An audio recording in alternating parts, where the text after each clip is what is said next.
Witamy z Norymbergi. Znajdujemy się w Niemczech, w Bawarii, w mieście Norymberga. Przejdziemy się ulicami tego miasta i w tym filmie pokażemy jego najważniejsze zabytki. Norymberga do 2 stycznia 1945 roku posiadała najlepiej zachowaną średniowieczną zabudowę. Tego dnia jednak miasto zostało zbombardowane przez aliantów i w wyniku nalotów zniszczono 90% starej zabudowy.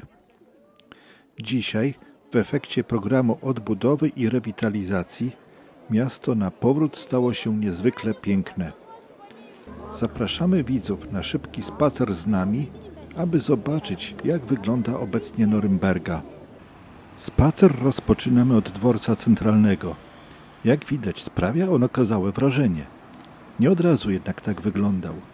Pierwszy budynek dworca został zbudowany w 1846 roku w stylu neogotyckim. Później wraz ze wzrostem wymagań budynek był rozbudowywany i w 1906 roku ukończono budowę znacznie większego, bardziej reprezentacyjnego budynku w stylu neobarokowym. Następnie w 1950 roku w ramach naprawy zniszczeń wojennych opracowano plany przebudowy architektury neobarokowej w duchu stylu gotyckiego, który kiedyś dominował w Norymberdze. Prace budowlane jednak przerwano szybko po ich rozpoczęciu. W tym czasie zmieniono tylko kilka obszarów. Odwracamy się i przechodzimy przez bramę Niewiast do Starego Miasta. Jest to gotycka brama znajdująca się w Norymberdze, umieszczona w ciągu średniowiecznych murów miejskich. Brama znajduje się przy dawnym klasztorze Świętej Klary. Nazwa pochodzi od sióstr byłego klasztoru żeńskiego, którego pozostałością jest kościół Świętej Klary. Po przejściu bramy widzimy basztę Niewiast, która strzeże bramę Niewiast. Jej budowę ukończono około 1386 roku.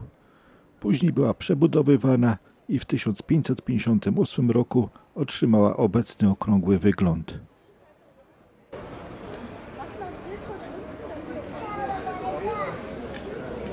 Idziemy dalej deptakiem Königstraße. Po chwili dochodzimy do kościoła Świętej Klary. Jest to gotycki kościół katolicki. Budowa kościoła, którą rozpoczęto w 1270 roku, jest jedną z najstarszych zachowanych budowli sakralnych w mieście i początkowo pełniła funkcję kościoła klasztoru Klarysek. W czasie II wojny światowej kościół został poważnie uszkodzony w wyniku bombardowań, jednak został odbudowany w dawnym kształcie. Kontynuujemy spacer deptakiem Königstraße w kierunku widocznego już z oddali kościoła Świętego Wawrzyńca. Podziwiamy zabytki i architekturę otaczających budynków.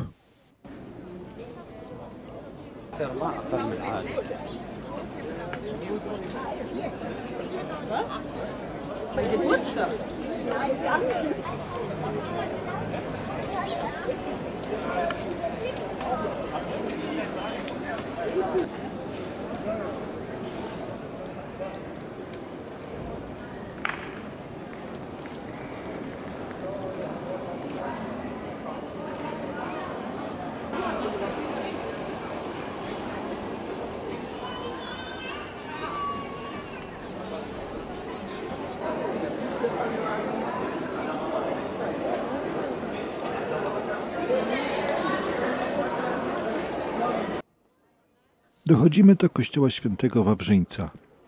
Kościół Świętego Wawrzyńca jest jednym z najważniejszych i największych, jakimi szczyci się Norymberga. Budowę kościoła rozpoczęto w roku 1270 i w pierwszej fazie zakończyła się ona w 1350. W blisko 2 wieki później, w latach 1439–77, dobudowano do niego halowe prezbiterium. Po znacznych zniszczeniach podczas II wojny światowej kościół został odbudowany i szczyci się wieloma cennymi skarbami sztuki sakralnej. Jak w większości świątyń gotyckich, reprezentacyjny jest fronton z 2 wieżami po bokach. Jego elewację wypełnia ostrołukowy, bogato dekorowany w kamieniu portal z różnymi posągami i rzeźbami. Oczywiście nie brak bogatej dekoracji roślinnej oraz wielkiej rozety. Obecnie jest to kościół ewangelicki. We wnętrzu kościoła zachował się wystrój głównie z XIV-XVI wieku.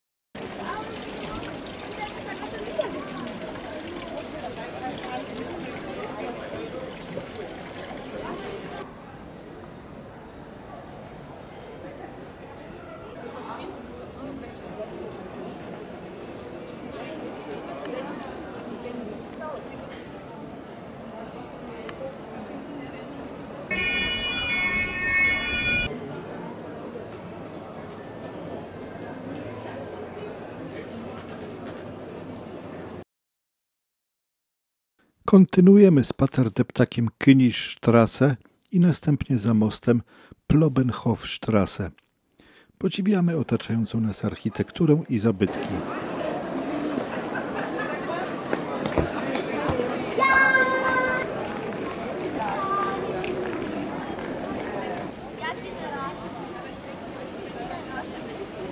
Ja, der wollte komplett, hat gesagt, komplett zurück alles.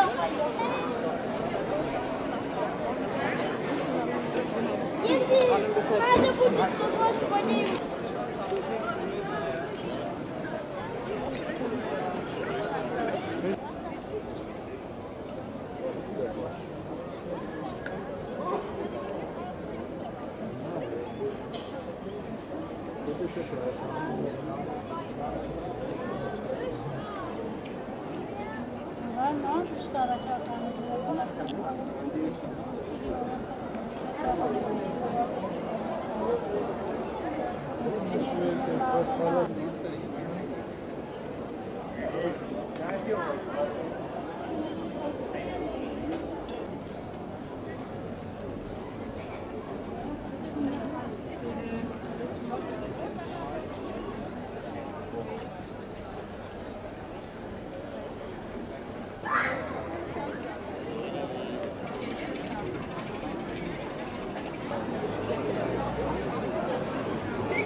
Dochodzimy do kościoła Najświętszej Maryi Panny.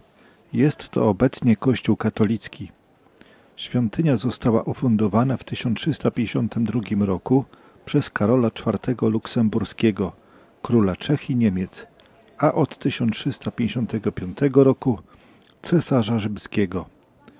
W efekcie budowy, która trwała w latach 1352-1362, powstała niewielka, bogato zdobiona świątynia. Dominantą kościoła Najświętszej Maryi Panny jest część zachodnia z bogato dekorowaną elewacją korpusu nawowego oraz przylegającej do niego kruchty, ponad którą wznosi się kaplica świętego Michała, z której cesarz prezentował na widok publiczny relikwie i insygnia władzy cesarskiej. Zachowała się w znacznej części gotycka dekoracja architektoniczna rzeźbiarska i wystrój wnętrza. Na rynku Starego Miasta, oprócz kościoła Najświętszej Maryi Panny, znajduje się inny wspaniały zabytek, jakim jest piękna studnia. Jest to dawna studnia miejska. Została ona zbudowana w latach 1385-1396 w postaci 19-metrowej późnogotyckiej ażurowej wieżycy z kamienia i z licznymi figurami, a następnie została otoczona kutym ogrodzeniem w formie kratowej. Od 1912 roku jej miejsce zajmuje wierna kopia wykonana z wapienia muszlowego.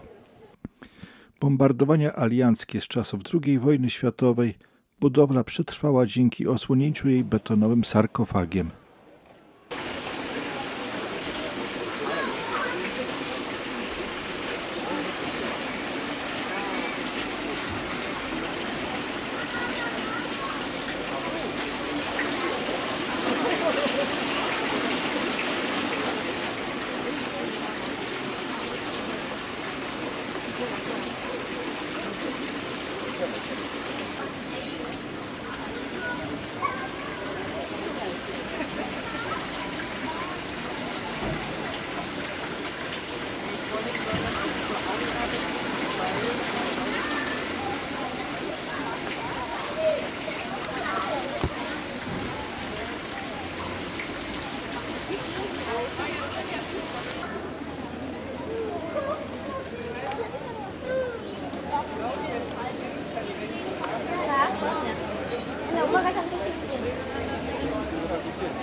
Idziemy dalej w stronę widocznego z lewej strony ewangelickiego kościoła świętego Sebalda, a z prawej strony widzimy budynek dawnego ratusza.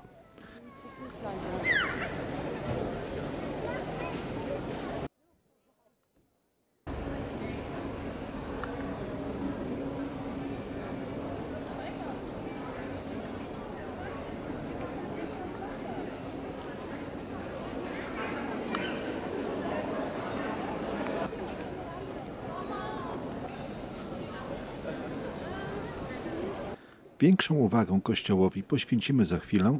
Najpierw oglądamy ratusz. Ratusz jest uważany za jedną z największych atrakcji miasta. Ratusz jest najbardziej rozpoznawalnym dziełem architekta Jakuba Wolfa młodszego, pomimo tego, że po II wojnie światowej został w znacznej mierze przebudowany. W latach 1944-45 po bombardowaniach podczas nalotów na Norymbergę cały zespół ratuszowy spłonął aż do otaczających go murów. Dopiero w latach 1956 do 1962 na tych ruinach odbudowano stary ratusz. Naprzeciw budynku ratusza znajduje się kościół świętego Sebalda, którego fragmenty przed chwilą już widzieliśmy. Metryka kościoła sięga XII wieku. Wówczas wzniesiono pierwszy romański kościół z dwunawową kryptą poświęcony świętemu Piotrowi. Następnie w latach 1225, 1230 i 1273 powstała późnoromańska świątynia w formie dwuchórowej, trójnawowej bazyliki z transeptem oraz dwoma wieżami flankującymi chór zachodni. W 1309 roku rozpoczęto poszerzanie naw bocznych. Prace trwały do 1350 roku, podczas których zniesiono bramy Trzech Króli po stronie południowej i Panieńską po stronie północnej, z portalami o bogatej dekoracji architektoniczno-rzeźbiarskiej. Pod koniec II wojny światowej, podczas alianckich nalotów, kościół świętego Sebalda uległ znacznym zniszczeniom. Przepadły m.in. gotyckie malowidła z czasów Karola IV w ambicie chóru wschodniego. Szczęśliwie ocalała natomiast ze zniszczeń większość późnogotyckich kamiennych reliefów wmurowanych w ściany, a ponadto bogaty wystrój wnętrza. Po II wojnie światowej kościół został odbudowany. 22 września 1957 roku dokonano ponownej uroczystej konsekracji kościoła. Tymczasem doszliśmy do zamku, który jest główną atrakcją turystyczną miasta. Jest to właściwie kompleks trzech budowli, który razem z murami miasta uważany jest za jedną z najpotężniejszych fortyfikacji średniowiecznych w całej Europie. Zamek ten jest wybudowany na skalę i do dziś spogląda z góry na całe miasto. Z tarasów widokowych można podziwiać piękną panoramę miasta. Pod koniec II wojny światowej, podobnie jak większość miasta, zamek został zniszczony w wyniku bombardowań. Udało się go jednak odbudować z zachowaniem średniowiecznego stylu. Obecnie na kompleks zamkowy składają się trzy budowle. Pierwsza z nich to zamek cesarski, a druga to zamek burgrabiego. Ostatnia część należy do zamku miejskiego. Początkowo jednak zamek składał się z dwóch części: zamku cesarskiego oraz przynależnego zamku burgrabiów, którym przekazano pieczę nad całym kompleksem.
Ja, die hat gerade wieder andere Sachen.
Wychodzimy z zamku i od strony zewnętrznej oglądamy mury obronne. Ciąg murów miejskich wraz z budowlami o charakterze obronnym, w tym z bramami i basztami, otacza obszar całej Norymbergi. Norymberga posiada 2 pierścienie murów obronnych. Ostatnie mury pochodzą z roku około 1400 i mają około 5 km długości. Są to jedne z najlepiej zachowanych średniowiecznych murów obronnych w Europie.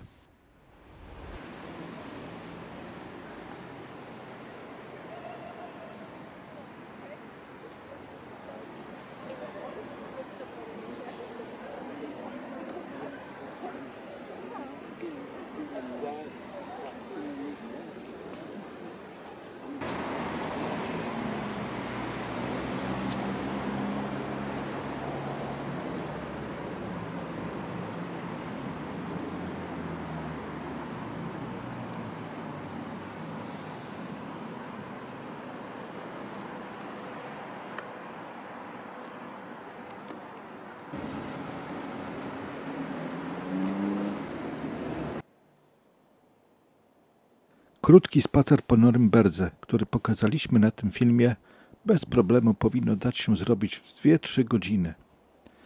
Zobaczyliśmy najważniejsze miejsca i zabytki tego miasta, jednak nie wszystkie. Aby zwiedzić dokładniej Stare Miasto, należy poświęcić temu więcej czasu. Oprócz Starego Miasta są tu jeszcze miejsca warte zobaczenia poza nim.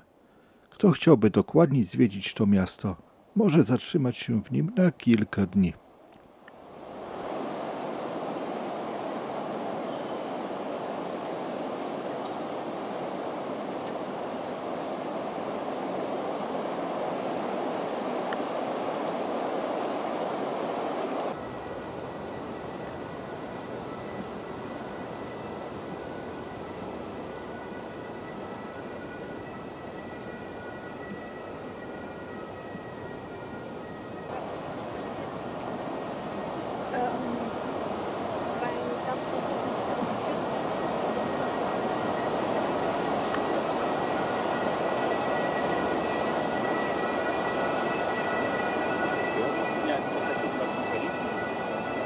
Wenn du den flexiblen hast, der weiß, dass er sehr teuer ist,